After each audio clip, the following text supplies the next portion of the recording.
ಇದು Cooper Howard ಗೌಲ್ ಆಗೋದಕ್ಕಿಂತ ಮೊದಲಿನ ಕತೆ. ಅವನು ತುಂಬಾನೇ ಸಿಟ್ಟಲ್ಲಿ ಇದ್ದ. ಒಂದಷ್ಟು ಕಳ್ಳರನ್ನ ನೆಲಕ್ಕೆ ಹಾಕಿ ಚಚ್ಚಿ ಈಗ ಗುಂಡು ಹೊಡೆದು ಕೊಂದು ಹಾಕುವವನಾಗಿದ್ದ. ಆದರೆ ಅವನ ಮನಸ್ಸಿಗೆ ತಾನು ಮಾಡ್ತಿರೋದು ಸರಿ ಅನ್ಸಲ್ಲ.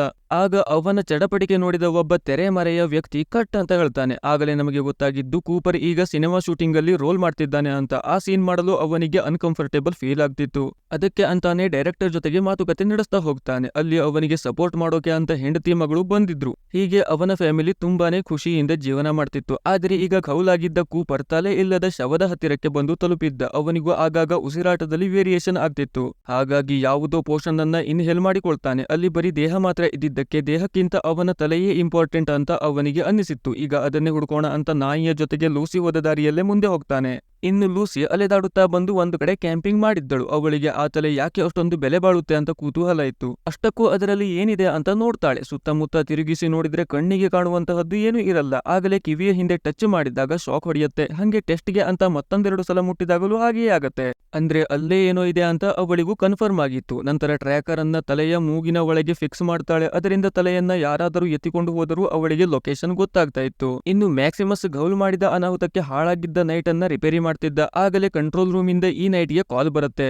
ಈ ನೈಟ್ನ ಹೆಸರು ಟೈಟಸ್ ಅಂತಾಗಿತ್ತು. ಅವನಿನ್ನು ಅಟೆಂಡೆನ್ಸ್ ಹಾಕದೆ ಇದ್ದಿದ್ದಕ್ಕೆ ಅವನ ಪರಿಸ್ಥಿತಿ ಕೇಳಲು ರೇಡಿಯೋ ಕಾಲ್ ಮಾಡಲಾಗಿತ್ತು. ಅದಕ್ಕೆ ನೈಟ್ನ ಜಾಗದಲ್ಲಿರುವ ಮ್ಯಾಕ್ಸಿಮಸ್ ಒಂದು ಸುಳ್ಳನ್ನ ಹೇಳ್ತಾನೆ. ತಾನೇ ನೈಟ್ ಟೈಟಸ್ ಒಳಗಿರುವ ಸೋಲ್ಜರ್ ಅಂತ ಪ್ರಿಟೆಂಡ್ ಮಾಡಿಕೊಂಡು ಮಾತಾಡ್ತಾನೆ. ನಮಗೆ ಹಾಗೂ ಒಂದು ಬೀಸ್ಟ್ಗೆ ಘನಘೋರ ಕಾಳಗಾಯಿತು. ಅದರಲ್ಲಿ ಸ್ಕ್ವಯರ್ ವೀರಮರಣ ಹೊಂದಿದ ಅಂತ ಹೇಳ್ತಾನೆ. ಅದಕ್ಕೆ ಕಂಟ್ರೋಲ್ ರೂಮ್ ಅಲ್ಲಿದ್ದವರು ಮತ್ತೊಬ್ಬ ಸ್ಕ್ವಯರ್ನನ್ನು ಕಳಿಸುವ ತಯಾರಿ ಮಾಡಿದ್ದರು. ಅದಕ್ಕೆ ಮ್ಯಾಕ್ಸಿಮಸ್ ಯಾರನ್ನೂ ಕಳಿಸೋ ಅಗತ್ಯ ಇಲ್ಲ, ನಾನೇ ಮ್ಯಾನೇಜ್ ಮಾಡ್ತೀನಿ ಅಂತ ಹೇಳಿದರು. ಅಲ್ಲಿದ್ದವರು ಒಪ್ಪದೆ ಮತ್ತೊಬ್ಬ ಸ್ಕ್ವಯರ್ನನ್ನ ಕಳಿಸ್ತಾರೆ. ಇಷ್ಟು ಮಾತನಾಡುವಷ್ಟರಲ್ಲಿ ತಾನು ಸುಳ್ಳು ಹೇಳಿಕೊಂಡಿರುವುದು ಗೊತ್ತಾಗಿ ಬಿಡುತ್ತೇನೋ ಅಂತ ಮ್ಯಾಕ್ಸಿಮಸ್ಗೆ ಕೈಕಾಲು ನಡುಗಿ ಹೋಗಿತ್ತು.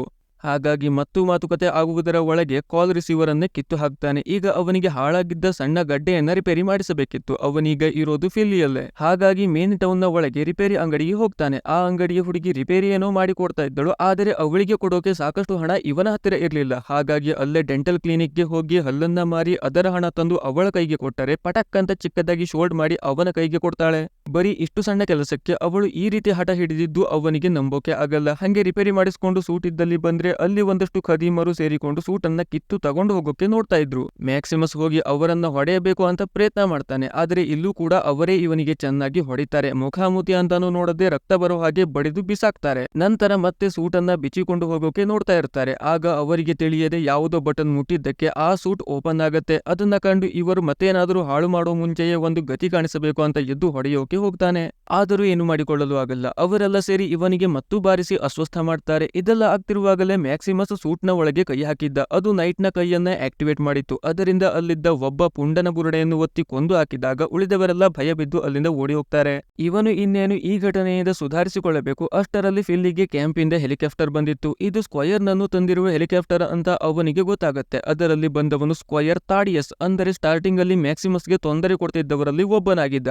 ಈಗ ನೋಡಿದ್ರೆ ನೈಟ್ ಒಳಗಿರೋದು ಮ್ಯಾಕ್ಸಿಮಸ್ ಅಂತ ಗೊತ್ತಾಗದೆ ಮಂಡಿಯೂರಿ ಕುಳಿತಿದ್ದ. ಹಾಗೆ ಮಾಸ್ಟರ್ ಇಂದ ಟೈಟಸ್ಗೆ ಮೆಸೇಜ್ ತಂದಿದ್ದ. ಅದೇನು ಅಂದ್ರೆ ಟಾರ್ಗೆಟ್ ಆಗಿರುವ ವ್ಯಕ್ತಿಯನ್ನ ಹಿಡಿದು ಕೊಟ್ರೆ ದೊಡ್ಡ ವೇಸ್ಟ್ ಲ್ಯಾಂಡ್ ಅನ್ನ ಅವನ ಬದಲಾಗಿ ಕೊಡ್ತಿದ್ರು. ಹಾಗಾಗಿ ಎಲ್ಲರೂ ಅವನ ಹಿಂದೆ ಬಿದ್ದಿದ್ರು. ಈಗ ಅವನನ್ನ ಹೇಗಾದರೂ ಹಿಡಿಯಲೇಬೇಕು. ಅದಕ್ಕೆ ಯಾರಾದರೂ ಅಡ್ಡ ಬಂದ್ರೆ ಅವರನ್ನ ಕೊಂದು ಹಾಕಬೇಕು ಅಂತ ಆರ್ಡರ್ ಆಗಿತ್ತು. ಈಗ ಲೂಸಿ ತಿರುಗಾಡ್ತಾ ನೀರು ತುಂಬಿ ಕೆರೆ ಆಗಿರೋ ಜಾಗಕ್ಕೆ ಬರ್ತಾಳೆ. ಅಲ್ಲೊಂದು ಜಿಂಕೆ ಮರಿ ಇತ್ತು. ಅವಳಿಗೆ ಕ್ಯೂಟ್ ಅನ್ನಿಸಿ ಅದಕ್ಕೆ ಹುಲ್ಲನ್ನ ಕೊಡ್ತಾಳೆ. ಆಗಲೇ ಏನೋ ವಿಚಿತ್ರವಾದ ಸದ್ದು ಕೇಳಿಸುತ್ತೆ. ನೋಡ್ತಾ ನೋಡ್ತಾ ಅದೇ ಸದ್ದು ಮಾಡಿದ್ದ ಮಾನ್ಸ್ಟರ್ ಗಲ್ಫರ್ ಜಿಂಕೆಯನ್ನ ನೀರಿಗೆ ಎಳೆದುಕೊಂಡು ಬಿಡುತ್ತೆ. ಮರುಕ್ಷಣವೇ ಲೂಸಿಯನ್ನು ಹಾಗೆ ಹಿಡಿದು ಎಳೆಯಲು ಪ್ರಯತ್ನ ಮಾಡುತ್ತೆ. ಆದರೆ ಲೂಸಿ ಗನ್ನಿಂದ ಶೂಟ್ ಮಾಡಿದಾಗ ಅವಳನ್ನ ಬಿಟ್ಟು ಬದಲಿಗೆ ಅವಳು ಕಟ್ಟಿ ಇಟ್ಟುಕೊಂಡಿದ್ದ ವಿಲ್ಜಿಗ್ನ ತಲೆಯನ್ನು ಕಚ್ಚಿಕೊಂಡು ನೀರಿಗೆ ಹೋಗಿಬಿಡುತ್ತೆ. ಲೂಸಿ ಸುಧಾರಿಸಿಕೊಳ್ಳುವಷ್ಟರಲ್ಲಿ ಗಲ್ಫರ್ ಇವಳಿಗೆ ಸಿಗದ ಹಾಗೆ ನೀರಲ್ಲೇ ಮುಂದೆ ಹೋಗಿಬಿಟ್ಟಿತ್ತು. ಇವಳು ಆದರೂ ಪ್ರಯತ್ನ ಬಿಡದೆ ಟ್ರ್ಯಾಕರ್ ಅನ್ನ ಆನ್ ಮಾಡಿಕೊಂಡು ನೋಡ್ತಾಳೆ. ಅಷ್ಟರಲ್ಲಿ ಅವಳ ಹಿಂದೆ ಗೌಲ್ ಬಂದು ಗನ್ ಪಾಯಿಂಟ್ ಇಟ್ಟು ನಿಂತಿದ್ದ. ಇವಳ ಹತ್ತಿರ ತಲೆಯ ಬಗ್ಗೆ ವಿಚಾರಿಸ್ತಾನೆ. ಅದು ಇವಳ ಹತ್ತಿರವೂ ಇಲ್ಲ, ಕಳೆದು ಹೋಯಿತು ಅಂತ ಗೊತ್ತಾದಾಗ ಇವಳ ಮುಖಕ್ಕೆ ಬಾರಿಸ್ತಾನೆ. ನಂತರ ಅದನ್ನ ಎತ್ತಿಕೊಂಡು ಹೋಗಿದ್ದು ಒಂದು ಗಲ್ಫರ್ ಅಂತ ಗೊತ್ತಾಗಿ ಅದಕ್ಕೊಂದು ಹೊಸ ಪ್ಲಾನ್ ಮಾಡ್ತಾನೆ. ಇನ್ನು ವಾಲ್ಟ್ ಅಲ್ಲಿ ಲೂಸಿಗೆ ಹೊರಗೆ ಹೋಗೋಕೆ ದಾರಿ ಮಾಡಿಕೊಟ್ಟಿದ್ದಕ್ಕೆ ಚೆಟ್ ಹಾಗೂ ನಾರ್ಮ್ನನ್ನು ಅಪರಾಧಿಗಳು ಅಂತ ವಿಚಾರಣೆ ಮಾಡಲಾಗ್ತಾ ಇತ್ತು. ಅದರಲ್ಲಿ ಮೊದಲಿಗೆ ವಿಚಾರಣೆ ಮುಗಿಸಿ ಬಂದಿದ್ದ ಚೆಟ್ನನ್ನು ಗೇಟ್ ಕೀಪಿಂಗ್ ಕೆಲಸದಿಂದ ಡಿಸ್ಮಿಸ್ ಮಾಡಿದ್ರು. ಈಗ ನಾರ್ಮ್ ಒಳಗೆ ಹೋಗ್ತಾನೆ. ಅವನಿಗೆ ನೀನು ಮಾಡಿದ್ದು ತಪ್ಪು ಅಂತ ತಿದ್ದಿ ಹೇಳ್ತಾರೆ. ರೈಡರ್ಗಳು ವಾಲ್ಟ್ 32 ಇಂದಾನೆ ಒಳಗೆ ಬಂದಿದ್ದು. ಯಾಕೆಂದ್ರೆ ನಿನ್ನಂತ ಬೇಜವಾಬ್ದಾರಿ ಮನುಷ್ಯ ಭೂಮಿಯ ಗೇಟ್ ಓಪನ್ ಮಾಡಿದ್ದಕ್ಕೆ. ಅದೇ ರೀತಿ ಈಗಲೂ ಆಗಿದ್ರೆ ಏನು ಮಾಡ್ತಿದ್ದೆ ಅಂತ ಬೈತಾರೆ. ಅದಕ್ಕೆ ಅವನು ಹೀಗೆ ಹೊರಗೆ ಹೋಗೋದು ಲೂಸಿಯ ಐಡಿಯಾ ಆಗಿತ್ತು ಅಂತ ತಪ್ಪಿಸಿಕೊಳ್ಳಲು ನೋಡ್ತಾನೆ. ಆದರೂ ಅವನ ಮಾತನ್ನ ಅಲ್ಲಿದ್ದವರು ಕೇಳಲು ತಯಾರಿಲ್ಲ. ನಿನ್ನ ಒಂದು ತಪ್ಪಿಂದ ಬರೀ ವಾಲ್ಟ್ 33ಯ ಜನರಿಗೆ ಅಷ್ಟೇ ಅಲ್ಲ, ವಾಲ್ಟ್ 31ನ ಜನರಿಗೂ ತೊಂದರೆ ಆಗ್ತಿತ್ತು ಅಂತ ಹೇಳ್ತಾರೆ. ಅಂದ್ರೆ ಅಂಡರ್ಗ್ರೌಂಡ್ ಬಂಕರ್ ಅಲ್ಲಿ 3 ವಾಲ್ಟ್ಗಳನ್ನಾಗಿ ಮಾಡಿಕೊಂಡು ನೆರೆಹೊರೆಯ ದೇಶಗಳಂತೆ ಅವರೆಲ್ಲ ಜೀವನ ಮಾಡ್ತಾ ಇದ್ರು. ಹಾಗಾಗಿ ಇಂತಹ ಅಚಾತುರ್ಯದಿಂದ ರೈಡರ್ಸ್ಗಳು ಒಳಗೆ ಬಂದರೆ ವಾಲ್ಟ್ ಸಿವಿಲೈಸೇಷನ್ ಉಳಿಯೋದು ಕಷ್ಟದ ಮಾತಾಗಿತ್ತು. ಇದೆಲ್ಲ ಮಾಡಿರುವುದಕ್ಕೆ ಈಗ ನಾರ್ಮ್ನನ್ನು ಕಂಪ್ಯೂಟರ್ ಅಂಡ್ ಅನಲೈಸಿಂಗ್ ಡಿಪಾರ್ಟ್ಮೆಂಟ್ ಅಲ್ಲಿ ಕೆಲಸಕ್ಕೆ ಸೇರಿಸೋದು ಅಂತ ನಿರ್ಧಾರ ಆಗತ್ತೆ. ಆದರೆ ಅವನಲ್ಲಿ ಸದ್ಯಕ್ಕೆ ರೈಡರ್ಸ್ ಮೇಲೆ ಇರುವ ದ್ವೇಷವನ್ನ ನೋಡಿ ಬೇರೆ ಕೆಲಸದ ವ್ಯವಸ್ಥೆ ಮಾಡಲಾಗತ್ತೆ. ಅದರ ಪ್ರಕಾರ ಬಂದಿದ್ದ ರೈಡರ್ಗಳಲ್ಲಿ ಬಂಧಿಯಾದ ಒಂದಷ್ಟು ಜನರಿಗೆ ಊಟ ಕೊಡುವುದು ಅವನ ಕೆಲಸ ಆಗಿತ್ತು. ಸಿಂಪಲ್ ಆಗಿ ಹೇಳ್ಬೇಕೆಂದ್ರೆ ಅಲ್ಲಿನ ಜೈಲರ್ನ ಹೆಲ್ಪರ್ ನಾರ್ಮ್ ಆಗಿದ್ದ. ಇನ್ನು ಮ್ಯಾಕ್ಸಿಮಸ್ ತಾಡಿಯಸ್ ಹಾಗೂ ಅವನ ಗ್ಯಾಂಗ್ ತನಗೆ ಕೊಟ್ಟಿರುವ ತೊಂದರೆಯನ್ನೆಲ್ಲ ಸೇರಿಸಿ ಈಗ ತಾಡಿಯಸ್ಗೆ ಕೊಡುವ ಪಣ ತೊಟ್ಟಿದ್ದ. ಆ ಬರಡು ಭೂಮಿಯಲ್ಲಿ ಯಾವುದೋ ಮರ ಹತ್ತಿಸಿ ಸೇಬು ಹಣ್ಣನ್ನ ಕಿತ್ತು ತರೋಕೆ ತಾಡಿಯಸ್ಗೆ ಆರ್ಡರ್ ಮಾಡಿದ್ದ. ನೈಟ್ಗಳನ್ನ ದೇವರು ಅಂತ ನೋಡುವ ಸ್ಕ್ವೈರ್ಗಳು ಅವರು ಏನೇ ಹೇಳಿದರೂ ತಲೆ ಬಗ್ಗಿಸಿ ಮಾಡಬೇಕಾಗಿತ್ತು. ಹಾಗಾಗಿ ಮರ ಹತ್ತಿದ ತಾಡಿಯಸ್ನನ್ನು ಮತ್ತು ಎತ್ತರಕ್ಕೆ ಮ್ಯಾಕ್ಸಿಮಸ್ ಹತ್ತಿಸ್ತಾ ಇದ್ದ. ಕೊನೆಗೆ ಸೇಬು ಸಿಗದೆ ಮತ್ತು ಮುಂದಕ್ಕೆ ಹತ್ತಲು ಆಗದೆ ತಾಡಿಯಸ್ ತಡಾಲಂತ ನೆಲಕ್ಕೆ ಬೀಳ್ತಾನೆ. ನಂತರ ಅಲ್ಲಿಂದ ಹೋಗುವಾಗ ನೈಟ್ ಟೈಟಸ್ ಒಬ್ಬ ಗೌಲ್ ಜೊತೆಗೆ ಹೊಡೆದಾಟ ಮಾಡ್ತಿದ್ದಾನೆ ಅಂತ ತಾಡಿಯಸ್ಗೆ ಗೊತ್ತಾಗತ್ತೆ. ಗೌಲ್ ಕೂಡ ಅದೇ ಟಾರ್ಗೆಟ್ನ ಹಿಂದೆ ಇದ್ದಾನೆ ಅಂತಾನು ನೈಟ್ ಟೈಟಸ್ ಹೇಳಿದಾಗ ಈ ಗೌಲ್ಗಳು ರೇಡಿಯೇಷನ್ ಬಿಡ್ತಾ ಹೋಗ್ತಾರೆ, ಅದರಿಂದ ಅವರನ್ನ ಟ್ರ್ಯಾಕ್ ಮಾಡಬಹುದು ಅಂತ ಒಂದು ಡಿವೈಸ್ ಅನ್ನು ಹೊರಗೆ ತೆಗೆದು ತಾಡಿಯಸ್ ನೋಡ್ತಾನೆ. ತಾಡಿಯಸ್ನ ಈ ನಿರ್ಧಾರ ಸರಿಯಾಗಿತ್ತು. ಅವರ ಮಿಷನ್ ಈಗ ಗೌಲ್ನ ಸಿಗ್ನಲ್ ಕ್ಯಾಚ್ ಮಾಡಿ ಟ್ರ್ಯಾಕ್ ಮಾಡಿತ್ತು. ಅದನ್ನ ಫಾಲೋ ಮಾಡಿಕೊಂಡು ಹೋದಾಗ ತಲೆ ಇಲ್ಲದ ವಿಲ್ಜಿಗ್ನ ಶವ ಅವರಿಗೆ ಸಿಗತ್ತೆ. ಅದು ಪಕ್ಕ ಟಾರ್ಗೆಟ್ನ ಶವ ಹೌದಾ ಅಥವಾ ಅಲ್ವಾ ಅಂತ ಚಿತ್ರ ಹಿಡಿದು ನೋಡ್ತಾರೆ. ಅದು ಹೌದಾಗಿತ್ತು. ಈ ಕೆಲಸ ಗೌಲುದು, ದೇಹಕ್ಕಿಂತ ತಲೆಗೆ ಹೆಚ್ಚು ಬೆಲೆ ಇದೆ ಅಂತ ಅದನ್ನಷ್ಟೇ ಕತ್ತರಿಸಿಕೊಂಡು ಹೋಗಿದ್ದಾನೆ ಅಂತ ನೈಟ್ ಟೈಟಸ್ನ ಒಳಗಿರುವ ಮ್ಯಾಕ್ಸಿಮಸ್ ಹೇಳ್ತಾನೆ. ಹಾಗಾಗಿ ಈಗ ಇಬ್ಬರು ಮತ್ತೆ ಗೌಲ್ನನ್ನು ಹುಡುಕಿಕೊಂಡು ಹೋಗ್ತಾರೆ. ಅಲ್ಲಿ ಗೌಲ್ ಪ್ಲಾನ್ನ ಪ್ರಕಾರ ಗಲ್ಫರ್ನನ್ನು ಹಿಡಿಯುವ ಸಲುವಾಗಿ ಟ್ರ್ಯಾಪ್ ಹಾಕಿದ್ದ. ಅದರಲ್ಲಿ ಟ್ರ್ಯಾಪ್ ಆಗಿದ್ದು ಲೂಸಿ. ಅವಳನ್ನ ಹಗ್ಗಕ್ಕೆ ಕಟ್ಟಿ ನೀರಲ್ಲಿ ಮುಳುಗಿಸಿ ಎಬ್ಬಿಸಿ ಗಲ್ಫರ್ನ ಅಟೆನ್ಷನ್ ಕ್ಯಾಚ್ ಮಾಡುವ ಪ್ರಯತ್ನದಲ್ಲಿದ್ದ. ಹೀಗೆ ಸುಮಾರಷ್ಟು ಸಲ ಅವಳನ್ನ ನೀರಲ್ಲಿ ಬಿಟ್ಟು ಟಾರ್ಚರ್ ಮಾಡಿದಾಗ ಅವಳನ್ನ ಹಿಡಿದು ನುಂಗೋಕೆ ಗಲ್ಫರ್ ಅಲ್ಲಿಗೆ ಬರುತ್ತೆ. ಮೊದಲು ಆ ಗಲ್ಫರ್ ಬಾಯಿ ಹಾಕಿದಾಗ ಲೂಸಿಯ ಜೊತೆಗೆ ಕಟ್ಟಿ ಇಟ್ಟಿದ್ದ ಆಂಕರ್ ಅದರ ಬಾಯಿಗೆ ಚುಚ್ಚತ್ತೆ. ಅದು ಬಂತು ಅಂತ ತಿಳಿದ ಕೂಡಲೇ ಗೌಲ್ ಲೂಸಿಯನ್ನ ಮೇಲಕ್ಕೆ ಎಳೆದುಕೊಳ್ತಾನೆ. ಆದರೂ ಗಲ್ಫರ್ ಬಿಡಲು ತಯಾರಿ ಇರಲಿಲ್ಲ. ಮೇಲೆಯೂ ಬಂದು ಲೂಸಿಯ ಮೇಲೆ ಅಟ್ಯಾಕ್ ಮಾಡುತ್ತೆ. ಗೌಲ್ ಅದಕ್ಕೆ ಚುಚ್ಚಿ ಓಡಿಸಲು ನೋಡಿದರೆ ಅವನಿಗೂ ಬಾಲದಲ್ಲಿ ಒಂದು ಬಾರಿಸಿ ಕೆಡವತ್ತೆ. ಆ ಗಲ್ಫರ್ ಲೂಸಿಯ ಕಾಲನ್ನ ಹಿಡಿದು ಕಚ್ಚುತ್ತಾ ಇತ್ತು. ಆದರೆ ಒಂದು ಹಲ್ಲು ಇಲ್ಲದಿದ್ದಕ್ಕೆ ಅದರಿಂದ ಲೂಸಿಯ ಕಾಲಿಗೇನು ಪೆಟ್ಟಾಗಲ್ಲ. ಮಧ್ಯದಲ್ಲಿ ನಾಯಿ ಬಂದು ಗಲ್ಫರ್ನ ಕಾಲಿಗೆ ಕಚ್ಚಿದ್ದಕ್ಕೆ ಅದರಿಂದ ಹಿಂಸೆ ಆಗಿ ಗಲ್ಫರ್ ಮತ್ತೆ ನೀರೊಳಗೆ ಹೋಗಿಬಿಡತ್ತೆ. ಇದಾದ ನಂತರ ಲೂಸಿಗೆ ತನ್ನನ್ನ ಬಲಿಪಶು ಮಾಡಿದ್ದಕ್ಕೆ ಗೌಲ್ನ ಮೇಲೆ ತಲೆಯನ್ನ ಗಲ್ಫರ್ಗೆ ಬಿಟ್ಟುಕೊಟ್ಟು ಈಗ ತನ್ನ ಪ್ಲಾನ್ಗೂ ತಣ್ಣೀರು ಎರಚಿದ್ದಕ್ಕೆ ಗೌಲ್ಗೆ ಅವಳ ಮೇಲೂ ಸಿಟ್ಟು ಬಂದಿತ್ತು. ಹಾಗಾಗಿ ಇದಕ್ಕೆಲ್ಲ ಅವಳೇ ಕಾರಣ ಅಂತ ಅವಳ ಕುತ್ತಿಗೆಗೆ ಹಗ್ಗ ಬಿಗಿದು ಎಳೆದುಕೊಂಡು ಹೋಗ್ತಾನೆ. ಇನ್ನು ಮ್ಯಾಕ್ಸಿಮಸ್ ತಾಡಿಯಸ್ನ ಕೈಯಲ್ಲಿ ಸಿಕ್ಕಾಪಟ್ಟೆ ಸೇವೆ ಮಾಡಿಸಿಕೊಳ್ತಿದ್ದ. ಹಾಗೆ ಮಧ್ಯದಲ್ಲಿ ಮಾತುಕತೆ ಆಗ್ತಿರುವಾಗ ಮ್ಯಾಕ್ಸಿಮಸ್ ಅಂದ್ರೆ ಈಗ ಸತ್ತು ಹೋಗಿರುವ ಸ್ಕ್ವಯರ್ನ ಬಗ್ಗೆ ನಿನ್ನ ಅಭಿಪ್ರಾಯ ಏನು ಅಂತ ನೈಟ್ ಟೈಟಸ್ ಕೇಳಿದಾಗ ಅವನೊಬ್ಬ ಒಳ್ಳೆಯ ಹುಡುಗ ಆಗಿದ್ದ. ನಾನು ಹಾಗೂ ನನ್ನ ಮೇಟ್ಸ್ ಸುಮ್ಮನೆ ತೊಂದರೆ ಕೊಡ್ತಿದ್ವಿ, ನಮಗೆ ಶಕ್ತಿಶಾಲಿಗಳು ಅಂತ ತೋರಿಸಬೇಕಿತ್ತು, ಇಲ್ಲ ಅಂದ್ರೆ ಅವನಿಗೆ ತೊಂದರೆ ಕೊಡುವ ಯಾವ ಉದ್ದೇಶ ಕೂಡ ಇರಲಿಲ್ಲ ಅಂತ ತಾಡಿಯಸ್ ಹೇಳ್ತಾನೆ. ಇನ್ನು ವಾಲ್ಟಲ್ಲಿ ಮತ್ತೊಂದು ಮೀಟಿಂಗ್ ಇತ್ತು. ಮೀಟಿಂಗ್ನ ವಿಷಯ ಏನಂದ್ರೆ ಅಟ್ಯಾಕ್ ಮಾಡಿದ ರೈಡರ್ಗಳಲ್ಲಿ ಒಂದಷ್ಟು ಜನ ಬಂಧಿ ಆದವರನ್ನ ಈಗ ಏನು ಮಾಡೋದು ಅಂತಾಗಿತ್ತು. ಅದಕ್ಕೆ ಒಬ್ಬೊಬ್ಬರದ್ದು ಒಂದೊಂದು ರೀತಿ ಯೋಚನೆ ಆಗಿತ್ತು. ಒಬ್ಬರು ಗನ್ ಬದಲಿಗೆ ಪೆನ್ ಕೊಡಿ ಅಂದ್ರೆ ಮತ್ತೊಬ್ಬರು ಅವರನ್ನ ಉಪಯೋಗಿಸಿಕೊಂಡು ಕೆಲಸ ಮಾಡಿಸಿಕೊಳ್ಳೋಣ ಅಂತಿದ್ರು. ಅವರನ್ನ ತಿದ್ದೋದು ಸಾಧ್ಯ ಆಗದ ಕೆಲಸ. ಅವರ ಮೈಂಡ್ ಸೆಟ್ ಈಗ ಬದಲಾಗಲ್ಲ. ಹಾಗಾಗಿ ಅವರು ನಮ್ಮ ಮೇಲೆ ಏನು ಮಾಡಿದ್ರು ಈಗ ಅದನ್ನೇ ನಾವು ಅವರ ಮೇಲೆ ಮಾಡಬೇಕು ಅಂತ ನಾರ್ಮ್ ಹೇಳ್ತಾನೆ. ಇದು ಅಲ್ಲಿದ್ದವರಿಗೆ ಸರಿ ಕಾಣೋದೇ ಇಲ್ಲ. ಒಬ್ಬೊಬ್ಬರದ್ದು ಒಂದೊಂದು ರೀತಿಯ ಹೇಳಿಕೆ ನೋಡಿ ತಲೆಬಿಸಿ ಮಾಡಿಕೊಂಡು ಬಿಡ್ತಾರೆ. ಹಾಗಾಗಿ ಮೀಟಿಂಗ್ ಅನ್ನ ಮುಗಿಸಿದರೂ ಅವರಿಗೆಲ್ಲ ಸರಿಯಾದ ನಿರ್ಧಾರ ಮಾತ್ರ ಸಿಗಲ್ಲ. ಅದೇ ಮೀಟಿಂಗ್ ಮುಗಿದ ನಂತರ ಲೂಸಿಯಾ ಫ್ರೆಂಡ್ ಸ್ಟೆಫನಿ ನಾರ್ಮ್ ಹತ್ತಿರ ನಿನ್ನ ನಿರ್ಧಾರ ಸರಿ ಇದೆ, ಹ್ಯಾಂಕೆ ಇದ್ದಿದ್ದರೂ ಇದನ್ನೇ ಮಾಡ್ತಿದ್ದ ಅಂತ ಹೇಳ್ತಾಳೆ. ಇನ್ನು ನೈಟ್ ಟೈಟಸ್ ಹಾಗೂ ತಾಡಿಯಸ್ ಅದೇ ಗಲ್ಫರ್ ಇರುವ ಜಾಗಕ್ಕೆ ಬಂದಿದ್ರು. ಅವರ ಡಿವೈಸ್ ಸಿಗ್ನಲ್ ಅನ್ನ ಅಲ್ಲೇ ಮಾನಿಟರ್ ಮಾಡ್ತಿತ್ತು. ಇಬ್ಬರು ನೀರಲ್ಲಿ ಇಳಿದಿದ್ದರು. ಅಷ್ಟರಲ್ಲಿ ಗಲ್ಫರ್ ಬಂದು ದೊಡ್ಡದಾಗಿ ಬಾಯಿ ತೆಗೆದು ಟೈಟಸ್ ಮುಂದೆ ನಿಲ್ಲುತ್ತೆ. ಅದನ್ನ ನೋಡಿ ತಾಡಿಯಸ್ ಭಯ ಬಿದ್ದು ಅಲ್ಲಿಂದ ಓಡಿ ದಡ ಸೇರಿದ್ದ. ಗಲ್ಫರ್ ಇನ್ನೇನು ಟೈಟಸ್ ಮೇಲೆ ಅಟ್ಯಾಕ್ ಮಾಡಬೇಕು ಅನ್ನುವಷ್ಟರಲ್ಲಿ ತಾಡಿಯಸ್ ಗನ್ನಿಂದ ಅದಕ್ಕೆ ಶೂಟ್ ಮಾಡ್ತಾನೆ.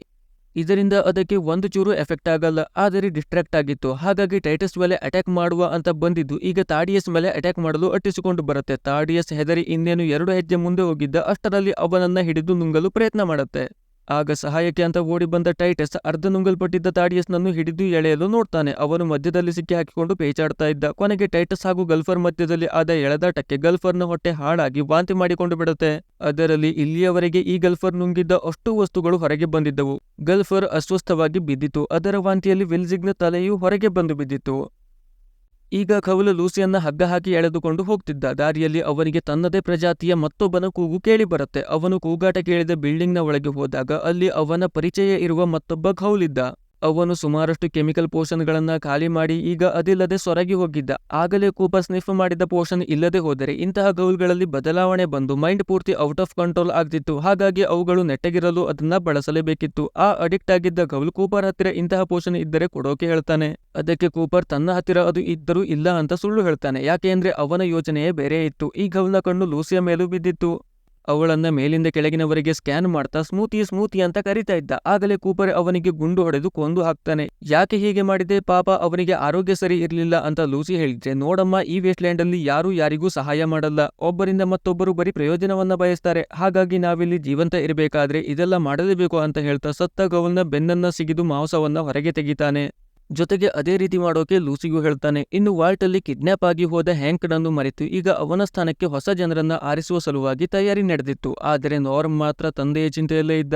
ಈಗ ಮತ್ತೂ ಮುಂದೆ ಬಂದ ಗೌಲ್ ಹಾಗೂ ಲೂಸಿಗೆ ಸ್ವಲ್ಪವೇ ಸ್ವಲ್ಪ ಸಂಪೂರ್ಣ ಕೆಟ್ಟು ಹೋಗಿರುವ ನೀರು ಕಾಣುತ್ತೆ. ಗೌಲ್ ಅದನ್ನ ಕುಡಿದರೆ ಲೂಸಿ ಆ ನೀರು ಶುದ್ಧವಾಗಿಲ್ಲ ಅಂತ ನಿಂತಿದ್ದಳು. ಆದರೆ ನೀರಿಲ್ಲದೆ ಅವಳ ಗಂಟಲು ಒಣಗಿ ಹೋಗಿತ್ತು.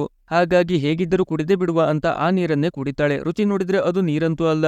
ಹಾಗೆಯೇ ಅವಳನ್ನ ಈ ಪರಿಸ್ಥಿತಿಯಲ್ಲಿ ಇಟ್ಟಿರುವ ಗೌಲ್ಗೂ ಬಾಯಿ ತುಂಬಾ ಬೈತಾಳೆ. ಅಷ್ಟರಲ್ಲಿ ಅವಳ ಪರಿಸ್ಥಿತಿ ನೋಡಿ ನಗ್ತಿದ್ದ ಗೌಲ್ಗೆ ಮತ್ತೆ ಉಸಿರಾಟದಲ್ಲಿ ವೇರಿಯೇಷನ್ ಆಗುತ್ತೆ. ಇದೇ ಸುಸಮಯ ಅಂತ ಅಂದುಕೊಂಡ ಲೂಸಿ ಅವನನ್ನ ಬಿಟ್ಟು ಓಡ್ತಾಳೆ. ಆದರೆ ಓಡಿದರೂ ಎಲ್ಲಿಗೆ ಓಡೋದು, ಅಲ್ಲಿ ಡೆಸ್ಟಿನೇಷನ್ ಅಂತ ಯಾವುದೂ ಇರ್ಲಿಲ್ಲ. ಅಷ್ಟರಲ್ಲಿಯೇ ನೆಟ್ಟಗಾದ ಗೌಲ್ ಕೌ ಬಾಯ್ಗಳ ಸ್ಟೈಲಲ್ಲಿ ಹಗ್ಗ ಹಾಕಿ ಅವಳನ್ನ ಹಿಡಿತಾನೆ. ಅವಳು ಕೊಸರಾಡಿ ತಪ್ಪಿಸಿಕೊಳ್ಳೋಕೆ ನೋಡಿದ್ರೂ ಏನೂ ಪ್ರಯೋಜನ ಆಗಲ್ಲ. ಆಗ ಅವನ ಮೇಲಿನ ಕೋಪಕ್ಕೆ ಅವನ ಕೈ ಬೆರಳನ್ನೇ ಕಚ್ಚಿ ತುಂಡು ಮಾಡ್ತಾಳೆ. ಇದರಿಂದ ಅವನಿಗೂ ಅವಳ ಮೇಲೆ ಸಿಟ್ಟು ಬಂದು ಚಾಕುವಿನಿಂದ ಅವಳ ಕೈ ಬೆರಳನ್ನು ಕತ್ತರಿಸಿ ಹಾಕ್ತಾನೆ. ಇನ್ನು ವಾಲ್ಟ್ ಅಲ್ಲಿ ಚೆಟ್ಟನನ್ನು ಹುಡುಕಿಕೊಂಡು ಅದೇ ಪ್ರೆಗ್ನೆಂಟ್ ಲೇಡಿ ಸ್ಟೆಫನಿ ಬರ್ತಾಳೆ. ಅವಳಿಗೆ ಸತ್ತ ಗಂಡನ ಸಾಮಾನುಗಳು ಇನ್ನೂ ಅವನ ನೆನಪಾಗುವಂತೆ ಮಾಡ್ತಿತ್ತು. ಹಾಗಾಗಿ ಅದನ್ನೆಲ್ಲ ತೋಡಿಕೊಳ್ಳೋಕೆ ಚೆಟ್ನ ಹತ್ತಿರ ಬಂದಿದ್ದಳು. ಅವನು ಸಾಧ್ಯ ಆದಷ್ಟು ಸಮಾಧಾನ ಮಾಡ್ತಾನೆ. ಇವಳು ಮತ್ತು ದುಃಖವನ್ನ ಹೊರಗೆ ಹಾಕ್ತಾ ಗಂಡನ ಬಟ್ಟೆಯನ್ನ ಚೆಟ್ಗೆ ಹಾಕ್ತಾಳೆ. ಸೈಜ್ ಸಣ್ಣ ಇದ್ದರೂ ಅವನು ಅವಳಿಗೋಸ್ಕರ ಅದನ್ನೇ ಹಾಕಿಕೊಳ್ತಾನೆ. ಸರಿ, ಈಗ ತಬ್ಬಿಕೊಂಡು ದುಃಖವನ್ನ ಕಮ್ಮಿ ಮಾಡಿಕೊಳ್ಳುವ ಅಂತ ತಬ್ಬಿಕೊಂಡರೆ ಅವಳಿಗೆ ಮತ್ತೇನೋ ಫೀಲ್ ಆಗತ್ತೆ. ಹೀಗೆ ಮೂವ್ ಆನ್ ಆದರೆ ಅವನ ಕೆಲಸಕ್ಕೆ ಅವಳ ದೇಹದಲ್ಲಿ ಹೆಚ್ಚು ಕಡಿಮೆ ಆಗಿ ಪೂರ್ತಿ ಡಿಸ್ಚಾರ್ಜ್ ಆಗಿ ಬಿಡುತ್ತೆ. ಅವಳಿಗೆ ಈ ರೀತಿ ಮಾಡಿದ ಚೆಟ್ ಕಂಗಾಲಾಗಿದ್ದ. ಇನ್ನು ಗೌಲ್ ಲೂಸಿಯನ್ನ ಮಾರಬೇಕು ಅಂತ ಒಂದು ಜಾಗಕ್ಕೆ ತಂದಿದ್ದ. ಅಲ್ಲಿಂದ ಒಳಗಿದ್ದ ಯಾರಿಗೋ ಕನೆಕ್ಷನ್ ಮಾಡಿ ಒಬ್ಬಳು ಹುಡುಗಿಯನ್ನ ತಂದಿದ್ದೇನೆ, ಅವಳ ಬದಲಾಗಿ ಪೋಷನ್ ಬೇಕು ಅಂತ ಹೇಳ್ತಾನೆ. ಆ ಒಪ್ಪಂದ ಆಗಬೇಕು ಅಂದ್ರೆ ಹುಡುಗಿ ದಷ್ಟಪುಷ್ಟವಾಗಿ ಫಿಟ್ ಆಗಿದ್ದಾಳ ಅಂತ ಚೆಕ್ ಮಾಡಬೇಕಿತ್ತು. ಹಾಗಾಗಿ ಗೌಲ್ ತಾನು ಹೊರಗೆ ನಿಂತು ಲೂಸಿಯನ್ನ ಒಳಗೆ ಕಳಿಸ್ತಾನೆ. ಅಲ್ಲಿ ಲೂಸಿಯನ್ನ ವೆಲ್ಕಮ್ ಮಾಡಿದ್ದು ಒಂದು ರೋಬೋಟ್. ಅದೇ ಅಲ್ಲಿನ ಡಾಕ್ಟರ್ ಆಗಿತ್ತು. ಇವಳ ಒಂದು ಬೆರಳು ಕಟ್ ಆಗಿದ್ದನ್ನು ನೋಡಿ ಒಳಗೆ ಕರೆದುಕೊಂಡು ಹೋಗುತ್ತೆ. ಆ ರೋಬೋಟ್ ಹತ್ತಿರ ಸುಮಾರಷ್ಟು ಬೆರಳುಗಳು ಇದ್ದವು. ಅವುಗಳಲ್ಲೇ ಇವಳಿಗೆ ಫಿಟ್ ಆಗುವಂತಹ ಒಂದು ಬೆರಳನ್ನ ತೆಗೆದು ಫಿಕ್ಸ್ ಮಾಡುತ್ತೆ. ಇದನ್ನೆಲ್ಲ ಮಾಡಿಸಿಕೊಂಡ ತನ್ನ ದೇಹವನ್ನ ಮಾರಿಕೊಳ್ಳಬೇಕಾಗತ್ತೆ ಅಂತ ಲೂಸಿಗೆ ಅನ್ನಿಸಿತ್ತು. ಆದರೆ ಅಲ್ಲಿ ಮತ್ತೊಂದು ರೀತಿಯದ್ದು ಅವಳಿಂದ ಆ ರೋಬೋಟ್ಗೆ ಬೇಕಾಗಿತ್ತು. ಹಾಗಾಗಿ ಲೂಸಿಗೆ ಇಂಜೆಕ್ಷನ್ ಕೊಟ್ಟು ಪ್ರಜ್ಞೆ ತಪ್ಪಿಸಿಬಿಡುತ್ತೆ. ಇನ್ನು ವಾಲ್ಟ್ ಅಲ್ಲಿ ನಾರ್ಮ್ ಕೈದಿಗಳಿಗೆ ಫುಡ್ ಕೊಡೋಕೆ ಹೋದಾಗ ಅಲ್ಲಿನ ಒಬ್ಬ ಕೈದಿ ವಿಚಿತ್ರ ಅನಿಸುವಂತೆ ಮಾತಾಡ್ತಾನೆ. ಅವನು ಹೇಳೋ ಪ್ರಕಾರ ವಾಲ್ಟ್ 32ನ ಜನ ಅವರು ಅಟ್ಯಾಕ್ ಮಾಡಿದಾಗ ಬೇರೆ ರೀತಿಯಲ್ಲೇ ಇದ್ದರಂತೆ. ಅಂದರೆ ಯಾರೆಲ್ಲ ಇನೋಸೆಂಟ್ ಜನ ಅಂತ ವಾಲ್ಟ್ 32ನಲ್ಲಿ ಇದ್ದರೋ ಅವರೇ ಆ ಶಾಂತ ವಾತಾವರಣಕ್ಕೆ ವಿರುದ್ಧವಾಗಿ ಇದ್ದರು ಅಂತ ಹೇಳ್ತಾನೆ. ಇದು ನಾರ್ಮ್ಗೆ ತಲೆ ಕೆಡಿಸುತ್ತೆ. ಅವನು ಹೇಳಿದರಲ್ಲಿ ಎಷ್ಟು ಸತ್ಯ ಇದೆ ಅಂತ ತಿಳಿದುಕೊಳ್ಳುವ ಯೋಚನೆ ಮಾಡ್ತಾನೆ. ವಾಲ್ಟ್ 32ನ ಕಂಪ್ಯೂಟರ್ ಆಕ್ಸೆಸ್ ಆನ್ ಮಾಡಿಕೊಂಡು ಏನಾದರೂ ಸುಳಿವು ಸಿಗುತ್ತಾ ಅಂತ ನೋಡಿದ್ರೆ ಇವನ ಹತ್ತಿರ ಸಾಧ್ಯ ಆಗಲ್ಲ. ಅದು ಸಂಪೂರ್ಣ ಸೆಕ್ಯೂರ್ಡ್ ಆಗಿತ್ತು. ಹಾಗಾಗಿ ಸೀದಾ ಚೆಟ್ನ ಕ್ಯಾಬಿನ್ಗೆ ಹೋಗ್ತಾನೆ. ಅಲ್ಲಿ ಅವನ ಪರಿಸ್ಥಿತಿ ಹೇಳಿಕೊಳ್ಳೋಕು ಕಷ್ಟ ಆಗಿತ್ತು. ಸ್ಟೆಫನಿಗೆ ಟ್ರೀಟ್ಮೆಂಟ್ ನಡೀತಾ ಇತ್ತು. ಅದನ್ನೆಲ್ಲ ಇಗ್ನೋರ್ ಮಾಡಿದ ನಾರ್ಮ್ ಚೆಟ್ನನ್ನು ತಗೊಂಡು ವಾಲ್ಟ್ 32 ಇದ್ದಲ್ಲಿ ಹೋಗ್ತಾನೆ. ಅಲ್ಲಿನ ಫಾರ್ಮಿಂಗ್ ಏರಿಯಾ ಸಂಪೂರ್ಣ ಹಾಳಾಗಿತ್ತು. ಅಂದ್ರೆ ಅದು ಈ ರೈಡರ್ಗಳು ಅಟ್ಯಾಕ್ ಮಾಡುವ ಮುಂಚೆಯೇ ಆ ರೀತಿ ಹಾಳಾಗಿದ್ದು ಆಗಿತ್ತು. ಮತ್ತು ಮುಂದೆ ಹೋಗಿ ನೋಡಿದಾಗ ವಾಲ್ಟ್ 32ನ ಮೆಂಬರ್ನ ಡೆಡ್ ಬಾಡಿ ಅವರಿಗೆ ಸಿಗತ್ತೆ. ಅವನ ಹ್ಯಾಂಡ್ ಡಿವೈಸ್ ಚೆಕ್ ಮಾಡಿದಾಗ ಅದರಿಂದ ಬಯೋ ಸಿಗ್ನಲ್ ಬಂದಿದ್ದು 2 ವರ್ಷದ ಹಿಂದೆ ಆಗಿತ್ತು. ನಂತರ ಅದು ಡೆಡ್ ಆಗಿ ಬಿಟ್ಟಿತ್ತು. ಅಲ್ಲೇ ಇನ್ನೂವರೆಗೂ ಆನ್ ಆಗಿದ್ದ ಟಿವಿಯಲ್ಲಿ ಇಲಿಗಳ ಮೇಲೆ ನಡೆಯುತ್ತಿರುವ ಎಕ್ಸ್ಪೆರಿಮೆಂಟ್ ಬಗ್ಗೆ ನ್ಯೂಸ್ ಬರ್ತಾ ಇತ್ತು. ಬರೀ ಅಷ್ಟೇ ಅಲ್ಲ, ಅಲ್ಲಿ ಸುಮಾರಷ್ಟು ಮೆಂಬರ್ಗಳು ಒಬ್ಬರ ಮೇಲೆ ಇನ್ನೊಬ್ಬರು ಅಟ್ಯಾಕ್ ಮಾಡಿಕೊಂಡು ಸತ್ತಿದ್ರು. ಇದೆಲ್ಲ ಘಟನೆ ಆಗಿರೋದು ರೈಡರ್ಗಳು ಬರೋಕು ಮುಂಚೆ ಅಂತಾದ್ರೆ ಇವರಿಗೆಲ್ಲ ಈ ಗತಿ ಬಂದಿದ್ದು ಹೇಗೆ ಅಂತ ಇಬ್ಬರು ಮಾತಾಡಿಕೊಳ್ತಾರೆ. ಇನ್ನು ರೋಬೋಟ್ ಲೂಸಿಯನ್ನು ತನ್ನ ಓನರ್ ಹತ್ತಿರ ತಗೊಂಡು ಹೋಗಿತ್ತು. ತಗೊಂಡು ಹೋಗುವಾಗಲೇ ಲೂಸಿಗೆ ಪ್ರಜ್ಞೆ ಬಂದಿದ್ದಕ್ಕೆ ಅಕ್ಕಪಕ್ಕದಲ್ಲಿ ಕೂಡಿ ಹಾಕಿದ್ದ ಗೌಲ್ಗಳು ಅವಳಿಗೆ ಕಾಣ್ತವೆ. ಅವೆಲ್ಲ ಗೌಲ್ಗಳು ಪೋಷನ್ ಸಿಗದೆ ಹುಚ್ಚರಂತೆ ಆಗಿಬಿಟ್ಟಿದ್ದವು. ನಂತರ ಓನರ್ ಮುಂದೆ ಬಂದರೆ ಅಲ್ಲಿ ಇಬ್ಬರು ಆಲಸಿಗಳು ಇದ್ದರು. ಅವರ ಹತ್ತಿರ ಗೌಲ್ ಕೇಳಿದ ಪೋಷನ್ ಇತ್ತು. ಲೂಸಿಯ ಬದಲಿಗೆ ಪೋಷನ್ ಕೊಡಲು ಅವರಿಬ್ಬರು ಒಪ್ಪಿಕೊಂಡಿದ್ರು. ಹಾಗಾಗಿ ಅವಳನ್ನ ರೂಮ್ಗೆ ತಗೊಂಡು ಹೋಗಲು ರೋಬೋಟ್ಗೆ ಆರ್ಡರ್ ಮಾಡ್ತಾರೆ. ಆ ರೋಬೋಟ್ ಲೂಸಿಯನ್ನ ಒಳಗೆ ತಗೊಂಡು ಹೋಗುತ್ತೆ. ಅಲ್ಲಿ ಈ ಹುಡುಗಿಯನ್ನ ಕತ್ತರಿಸುವ ಪ್ರಯತ್ನದಲ್ಲಿ ಆ ರೋಬೋಟ್ ಇತ್ತು. ಅಷ್ಟರಲ್ಲಿ ಲೂಸಿ ರೋಬೋಟ್ನ ಕೈಯಿಂದ ತಪ್ಪಿಸಿಕೊಂಡು ನಂತರ ಶಾಕ್ ಕೊಟ್ಟು ರೋಬೋಟ್ ಅನ್ನ ಅಸ್ವಸ್ಥ ಮಾಡ್ತಾಳೆ. ನಂತರ ಅದೇ ರೋಬೋಟ್ ಅನ್ನ ಹಿಡಿದುಕೊಂಡು ಹೋಗಿ ಓನರ್ಗಳ ಮುಂದೆ ನಿಲ್ತಾಳೆ. ನೀವೆಲ್ಲ ನಾನು ಹೇಳಿದ ಹಾಗೆ ಕೇಳ್ಬೇಕು, ಇಲ್ಲ ಅಂದ್ರೆ ರೋಬೋಟ್ ಅನ್ನ ಕೊಂದು ಹಾಕ್ತೇನೆ ಅಂತ ಹೆದರಿಸ್ತಾಳೆ. ಅದಕ್ಕೆ ಅವರಿಬ್ಬರ ರಿಯಾಕ್ಷನ್ ಬೇರೆ ರೀತಿಯಲ್ಲಿ ಇತ್ತು. ಇವಳ ಬೆದರಿಕೆಗೆ ಒಂದು ಚೂರು ಕಿವಿ ಕೊಡಲ್ಲ. ಹಾಗಾಗಿ ಅವಳ ಪ್ಲಾನ್ ಬಿ ಅಂತೆ ಅವರಿಬ್ಬರ ಹತ್ತಿರ, ನೋಡ್ರಪ್ಪ ನೀವು ಜೀವಂತವಾಗಿರಬೇಕು ಅಂದ್ರೆ ನಾನು ಹೇಳಿದ ಹಾಗೆ ಕೇಳಿ, ಇಲ್ಲ ಅಂದ್ರೆ ಅಬ್ರಾಕ್ಸೋ ವಿಷವನ್ನ ಇಂಜೆಕ್ಟ್ ಮಾಡಿ ಕೊಂದು ಹಾಕ್ತೇನೆ ಅಂತ ಹೆದರಿಸ್ತಾಳೆ. ಅದಕ್ಕೆ ಹೆದರಿದ ಅವರಿಬ್ಬರು ಅವಳನ್ನ ಬಿಟ್ಟು ಕಳಿಸಲು ಒಪ್ಪಿಕೊಳ್ತಾರೆ. ಆದರೆ ಅವಳ ಬೇಡಿಕೆ ಬೇರೆ ಇತ್ತು. ಅದೇನು ಅಂದ್ರೆ ತನ್ನನ್ನ ಬಿಡುವುದರ ಜೊತೆಗೆ ಬಂಧಿಯಾಗಿರುವ ಗೌಲ್ಗಳನ್ನ ಬಿಟ್ಟು ಬಿಡಲು ಹೇಳ್ತಾಳೆ. ಅದಕ್ಕೆ ಅವರಿಬ್ಬರು, ಗೌಲ್ಗಳನ್ನ ಬಿಟ್ಟರೆ ತುಂಬಾ ಡೇಂಜರ್ ಕೆಲಸ ಆಗತ್ತೆ, ಅದು ಸೇಫ್ ಅಲ್ಲ ಅಂತ ಹೇಳಿದರೆ ಇವಳು ಇಂಜೆಕ್ಷನ್ ಬಿಟ್ಟು ಅದರಲ್ಲಿರುವ ವಿಷದ ಪರಿಣಾಮದ ಡೆಮೋ ಕಾಣಿಸಿ ಅವರಿಬ್ಬರನ್ನ ಹೆದರಿಸ್ತಾಳೆ. ಹಾಗಾಗಿ ಬೇರೆ ದಾರಿ ಇಲ್ಲದೆ ಒಂದಷ್ಟು ಗೌಲ್ಗಳನ್ನ ಬಿಡುಗಡೆ ಮಾಡ್ತಾರೆ. ಅವರೆಲ್ಲ ಶಾಂತ ರೀತಿಯಿಂದ ಅಲ್ಲಿಂದ ಓಡಿ ಹೋಗ್ತಾರೆ. ಅದಕ್ಕೆ ಲೂಸಿ ಉಳಿದವರನ್ನು ಬಿಡಲು ಹೇಳ್ತಾಳೆ. ಅದಕ್ಕೂ ಒಪ್ಪಿ ಮತ್ತಷ್ಟು ಗೌಲ್ಗಳನ್ನ ಬಿಟ್ಟರೆ ಅವರ ಮೆಂಟಲ್ ಕಂಡೀಷನ್ ಬೇರೆ ರೀತಿಯಾಗಿ ಇದ್ದಿದ್ದಕ್ಕೆ ಸೈಲೆಂಟ್ ಆಗಿ ಹೊರಗೆ ಹೋಗೋದು ಬಿಟ್ಟು ಇವರ ಮೇಲೆ ಅಟ್ಯಾಕ್ ಮಾಡೋಕೆ ಅಂತ ಬರ್ತವೆ. ಅಷ್ಟರಲ್ಲಿ ಸೈಡ್ಗೆ ಹಾರಿ ಲೂಸಿ ತಪ್ಪಿಸಿಕೊಳ್ತಾಳೆ. ಆ ಗೌಲ್ಗಳು ಇಬ್ಬರು ಗಂಡುಗಳನ್ನ ಕಚ್ಚಿ ಕೊಂದು ಹಾಕ್ತವೆ. ಇಷ್ಟು ಜಗಳ ಆಗಬೇಕಾದ್ರೆ ಒಂದು ಹೆಣ್ಣು ಗೌಲ್ ಬಿಟ್ಟರೆ ಮತ್ತೆಲ್ಲ ಗೌಲ್ಗಳನ್ನ ಕೊಂದ ಓನರ್ಗಳು ವೀರಮರಣ ಹೊಂದಿದ್ರು. ಈಗ ಒಬ್ಬಳು ಹೆಣ್ಣು ಗೌಲಿತ್ತು. ಅವಳು ಆ ಕಡೆ ಕೈ ಮುಗಿತಾ ಕ್ಷಮೆ ಕೇಳ್ತಾ ತನ್ನನ್ನ ಬಚಾವ್ ಮಾಡೋಕೆ ಬೇಡಿಕೊಳ್ತಾ ಇವಳ ಮೇಲೆ ಅಟ್ಯಾಕ್ ಮಾಡ್ತಾಳೆ. ಅವಳ ಸ್ವರೂಪವನ್ನ ತಕ್ಷಣ ಅರ್ಥ ಮಾಡಿಕೊಂಡ ಲೂಸಿ ಅಲ್ಲೇ ಬಿದ್ದಿದ್ದ ಗನ್ನಿಂದ ಶೂಟ್ ಮಾಡಿ ಅವಳನ್ನು ಕೊಂದು ಹಾಕ್ತಾಳೆ. ಇನ್ನು ವಾರ್ಡ್ 32ನಲ್ಲಿ ಮತ್ತಷ್ಟು ರಿಸರ್ಚ್ ಮಾಡಿದ ಚೆಟ್ ಹಾಗೂ ನಾರ್ಮ್ಗೆ ಸಿಕ್ಕಿದ್ದು ಸುಮಾರಷ್ಟು ಹೆಣಗಳು. ಅವೆಲ್ಲ ಮ್ಯಾನೇಜ್ಮೆಂಟ್ನ ವಿರುದ್ಧವಾಗಿ ದಂಗೆ ಎದ್ದು ಒಬ್ಬರನ್ನ ಮತ್ತೊಬ್ಬರು ಕೊಂದಿದ್ರು. ಆ ವಾರ್ಡ್ನ ಮುಖ್ಯಸ್ಥನ ಹೆಣವು ಕುರ್ಚಿಯ ಮೇಲೆ ಇತ್ತು. ಅಲ್ಲೇ ಪಕ್ಕದಲ್ಲಿದ್ದ ಕಂಪ್ಯೂಟರ್ ಆನ್ ಮಾಡಿ ಈ ರೈಡರ್ಗಳಿಗೆ ಒಳಗೆ ಬರಲು ದಾರಿ ಮಾಡಿಕೊಟ್ಟವರು ಯಾರು ಅಂತ ನಾರ್ಮ್ ನೋಡ್ತಾನೆ. ಅದರಲ್ಲಿ ವಾಲ್ಟ್ನ ಗೇಟ್ ಹೊರಗಿಂದ ಓಪನ್ ಮಾಡಲಾಗಿದೆ ಅಂತ ತೋರಿಸ್ತಿತ್ತು. ಆದರೆ ಅದನ್ನ ಓಪನ್ ಮಾಡೋಕೆ ಪಿಪ್ ಬಾಯ್ ಅಂತ ಕೀ ಕಾರ್ಡ್ ಬೇಕಾಗಿತ್ತು. ಅದು ಇರೋದು ವಾಲ್ಟ್ನ ಮೆಂಬರ್ಸ್ ಹತ್ರ ಮಾತ್ರ ಆಗಿತ್ತು. ಹಾಗಾದ್ರೆ ಲಾಗಿನ್ ಆಗಿದ್ದು ಯಾರು ಅಂತ ನೋಡಿದ್ರೆ ಅದು ಅವನ ಹಾಗೂ ಲೂಸಿಯ ತಾಯಿ ರೋಸ್ ಆಗಿದ್ದಳು. ಇನ್ನು ಸುಧಾರಿಸಿಕೊಂಡ ಲೂಸಿ ಕೂಪರ್ಗೆ ಬೇಕಾಗಿರುವ ಪೋಷನ್ ತಗೊಂಡು ಹೊರಗೆ ಬಂದರೆ ಅಲ್ಲಿ ಕೂಪರ್ ಗೌಲ್ ಸಾಯುವ ಸ್ಥಿತಿಯಲ್ಲಿ ಬಿದ್ದುಕೊಂಡಿದ್ದ. ಕೊಡೋಕೆ ಮನಸ್ಸು ಇಲ್ಲದಿದ್ದರೂ ಪಾಪ ಅಂತ ಅನಿಸಿ ಕರುಣೆಯಿಂದ ಪೋಷನ್ ಅನ್ನು ಕೊಟ್ಟು ಲೂಸಿ ಅಲ್ಲಿಂದ ಹೋಗ್ತಾಳೆ. ನಂತರ ಅದರಿಂದ ತನ್ನ ಜೀವವನ್ನ ಉಳಿಸಿಕೊಂಡ ಗೌಲ್ ಒಳಗೆ ಬರ್ತಾನೆ. ಅಲ್ಲಿ ಅವನಿಗೆ ಬೇಕಾಗಿರುವ ಪೋಷನ್ಗಳ ರಾಶಿ ಬಿದ್ದಿತ್ತು. ಅದನ್ನೆಲ್ಲ ಎತ್ತಿಕೊಂಡು ಹೋಗುವವನಾಗಿದ್ದ. ಅಷ್ಟರಲ್ಲಿ ಅವನಿಗೆ ಟಿವಿ ಕಂಡು ಅದರಲ್ಲಿ ತನ್ನದೇ ಫಿಲಂ ಹಾಕಿಕೊಂಡು ನೋಡ್ತಾ ಕೂತು ಬಿಡ್ತಾನೆ. ಇದು ಒಂದು ಸೈಡ್ ಕಥೆ. ಆದರೆ ಇನ್ನು ವಿಲನ್ನ ಕೋಟೆ ಒಳಗೆ ಹೋಗೋದು ಬಾಕಿ ಇತ್ತು. ಅಲ್ಲಿಯವರೆಗೆ ಲೂಸಿಗೆ ತೊಂದರೆಯೂ ಸಿಕ್ಕಾಪಟ್ಟೆ ಇದೆ. ಅಲ್ಲಿ ಮ್ಯಾಕ್ಸಿಮಸ್ ತನ್ನ ಸುಳ್ಳನ್ನ ಮುಚ್ಚಿಡೋದು ಕಷ್ಟ ಆಗಿತ್ತು. ಗೌಲ್ ಈಗ ಮುಂದೆ ಏನು ಮಾಡ್ತಾನೆ ಅಂತ ಯಾರಿಗೂ ಗೊತ್ತಿಲ್ಲ. ಇದೆಲ್ಲ ಗೊತ್ತಾಗೋದು ಮುಂದಿನ ಎಪಿಸೋಡಲ್ಲಿ.